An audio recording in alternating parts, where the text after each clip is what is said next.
गांव के पास एक सुंदर बगीचा था, जहां हर प्रकार के फूल खिले रहते थे।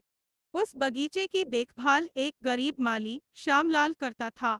श्यामलाल बहुत मेहनती और ईमानदार था, लेकिन उसकी आर्थिक स्थिति बहुत कमजोर थी।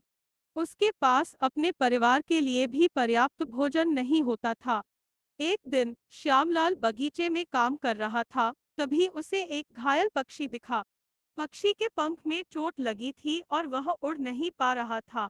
श्यामलाल ने तुरंत पक्षी को उठाया और उसे अपने घर ले गया। उसने पक्षी का उपचार किया और उसकी देखभाल की। कुछ दिनों में पक्षी पूरी तरह से स्वस्थ हो गया और उड़ने लगा। पक्षी ने जाते समय श्यामलाल को धन्यवाद कहा और कहा, तुम्हारी दया और उदारता के कारण मैं आज जीवित हूँ।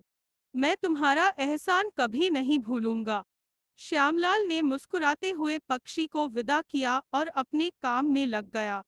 कुछ महीने बीत गए। एक दिन श्यामलाल बहुत बीमार हो गया। उसके पास इलाज के लिए पैसे नहीं थे। वह अपने परिवार के लिए चिंतित था। तभी एक अजनबी व्यक्ति ने उसके दरवाजे पर दस्तक दी। उसने श्यामलाल को एक बड़ा थैला दिया, जिसमें बहुत सारा अनाज और पैसे थे। श्यामलाल ने आश्चर्यचकित होकर पूछा, आप कौन है और मुझे यह सब क्यों दे रहे हैं?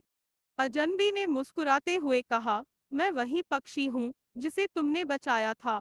आज मैं तुम्हारी दया और उदारता का प्रतिफल चुकाने आया हूँ। यह सुनकर श्यामलाल की आंखों में आंसू आ गए। उसने भगवान का धन्यवाद किया और उस अजनबी का आभार व्यक्त किया।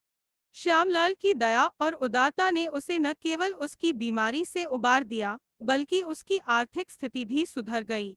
गांव के लोगों ने भी श्यामलाल की कहानी सुनी और उसकी दया और उदारता की प्रशंसा की। मोरल: दया और उदारता का फल हमेशा मीठा होता है।